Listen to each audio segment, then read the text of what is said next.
ये बात तो हम सब जानते हैं कि महाभारत के धर्म युद्ध में पांडव विजयी रहे थे और पांडवों की जीत में भीम और अर्जुन जैसे योद्धाओं की बड़ी निर्णायक भूमिका रही थी।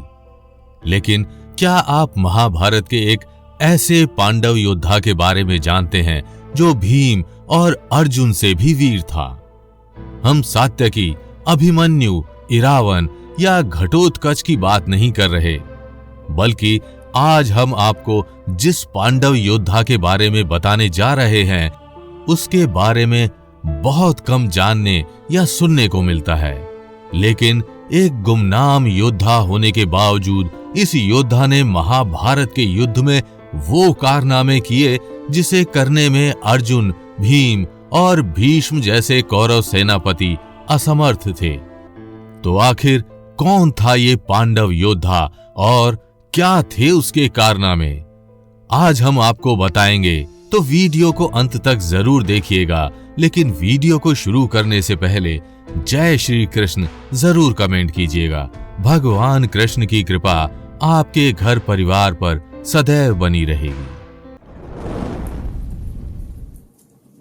महाभारत का महाप्रलयकारी युद्ध पूरे 18 दिनों तक चला था और इन 18 दिनों में कौरवों ने अपने 5 सेनापति बदले। लेकिन महारथी धृष्टद्युम्न पूरे महाभारत का वो एकमात्र सेनापति था जिसे शत्रु पक्ष का कोई भी योद्धा युद्ध भूमि पर मार नहीं पाया और उसने पूरे 18 दिनों तक पांडवों का नेतृत्व किया। पितामह भीष्म 10, गुरु द्रोण 5, तो वहीं अंगराज कर्ण मात्र 1 दिन के लिए सेनापति रहे। लेकिन धृष्टद्युम्न ने अपने बाहुबल के दम पर तब तक सेनापति बना रहा जब तक युद्ध चला। एक सेनापति के रूप में धृष्टद्युम्न ने कुरुक्षेत्र की भूमि पर खलबली मचा दी थी तथा एक निर्भीक योद्धा के रूप में धृष्टद्युम्न ने अनेकों कौरव योद्धाओं का दमन किया। पितामह भीष्म के शैया पर जाने के बाद कौरवों ने गुरु द्रोण को अपना अगला सेनापति नियुक्त किया। कौरव सेनापति द्रोण ने भारी मात्रा में पांडव सैनिकों का खात्मा किया तथा वे अर्जुन और भीम जैसे योद्धाओं के काबू में भी नहीं आ रहे थे। ऐसी स्थिति में पांडव सेनापति धृष्टद्युम्न स्वयं आगे आए और उसने गुरु द्रोण का वध कर दिया। तो आखिर कौन था धृष्टद्युम्न? और जिस गुरु द्रोण को भीम और अर्जुन जैसे योद्धा हरा नहीं पा रहे थे, उनका अंत धृष्टद्युम्न ने इतनी आसानी से कैसे कर दिया? द्रोणाचार्य का वध करने वाले धृष्टद्युम्न की कहानी द्रोणाचार्य से ही शुरू हुई। जब गुरु द्रोण अपने पिता महर्षि भारद्वाज के आश्रम में शिक्षा ग्रहण कर रहे थे, तब प्रशत नामक राजा के पुत्र द्रुपद भी शिक्षा हेतु महर्षि भारद्वाज के आश्रम में आए हुए थे। इस प्रकार बाल्यकाल में द्रोण और द्रुपद में बड़ी गहन मित्रता हो गई थी। आगे चलकर द्रुपद पांचाल देश के राजा बने और द्रोण अति निर्धन हो गए। तभी गुरु द्रोण को उनके बचपन के मित्र द्रुपद की याद आई, जो पांचाल देश के राजा थे। इस कठिन घड़ी में सहायता हेतु बड़ी उम्मीद के साथ गुरु द्रोण पांचाल देश पहुंचे। लेकिन द्रुपद ने द्रोण की सहायता नहीं की। पांचाल नरेश द्रुपद ने द्रोण को बड़े अनादर भाव से अपमानित किया और द्रोण उस अपमान का घूंट पीकर वापस लौट आए। अपने बाल सखा के इस व्यवहार से द्रोण न सिर्फ दुखी हुए, बल्कि उनके मन में बदले की भावना भी पनपने लगी। निर्धन द्रोण दिन रात अपने उस अपमान को याद करते रहते, लेकिन उनके जीवन का ये दुख ज्यादा समय तक नहीं टिका। कुरु वंश के संरक्षक भीष्म पितामह द्रोण के गुरु भाई थे। इसलिए पितामह भीष्म ने कुरु राजकुमारों की शिक्षा के लिए द्रोण को चुना और यहीं से शुरू हुई गुरु द्रोणाचार्य के बदले की कहानी। कुरु वंश से जुड़ते ही गुरु द्रोण के परिवार का भाग्य बदल गया और वे संपन्न हो गए।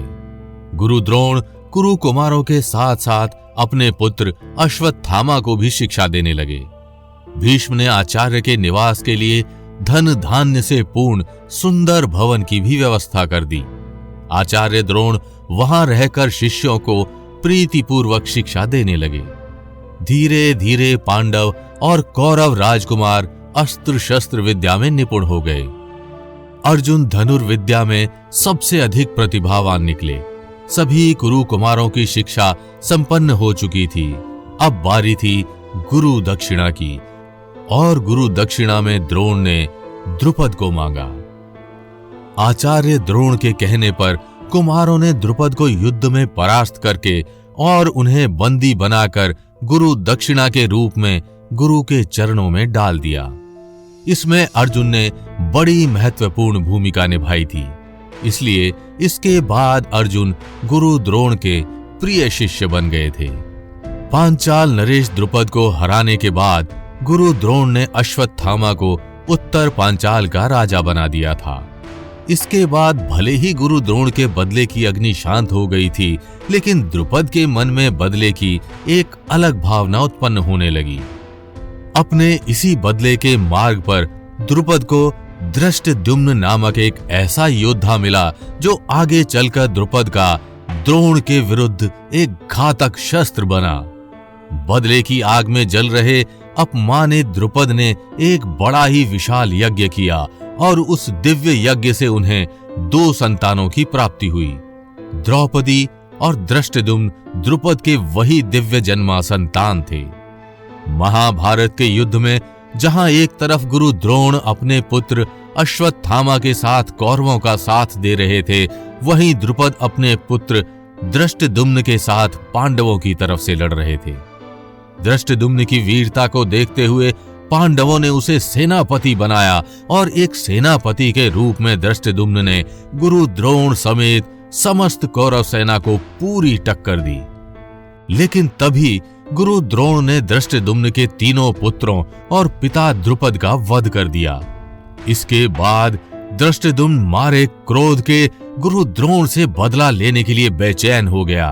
पांडव समझ गए कि गुरु द्रोण को सीधे रूप से हराना असंभव है, इसलिए पांडवों ने अश्वत्थामा की मृत्यु का भ्रम फैलाया। गुरु द्रोण ने अपने अस्त्र शस्त्र त्याग दिए और मौका पाकर धृष्टद्युम्न ने गुरु द्रोण का वध कर दिया। धृष्टद्युम्न ने भले ही अपना बदला ले लिया हो, लेकिन दूसरी तरफ अश्वत्थामा अपने पिता की मृत्यु से कुपित था। वो हर हाल में पांडवों और धृष्टद्युम्न से बदला लेना चाहता था, और अपने इसी बदले की आग में अश्वत्थामा ने वो किया जिसके बारे में कोई सोच भी नहीं सकता था। अश्वत्थामा जानता था कि धृष्टद्युम्न जैसे वीर महारथी को वो हरा नहीं सकता, इसलिए उसने सोते हुए पांडव पुत्रों के साथ धृष्टद्युम्न का भी वध कर दिया, और इस प्रकार महाभारत के एक और वीर योद्धा का अंत हो गया। तो आपको हमारी ये कहानी कैसी लगी हमें कमेंट करके जरूर बताइएगा, और अगर वीडियो अच्छी लगी हो तो इसे लाइक व शेयर कर चैनल को सब्सक्राइब करना बिल्कुल भी मत भूलिएगा।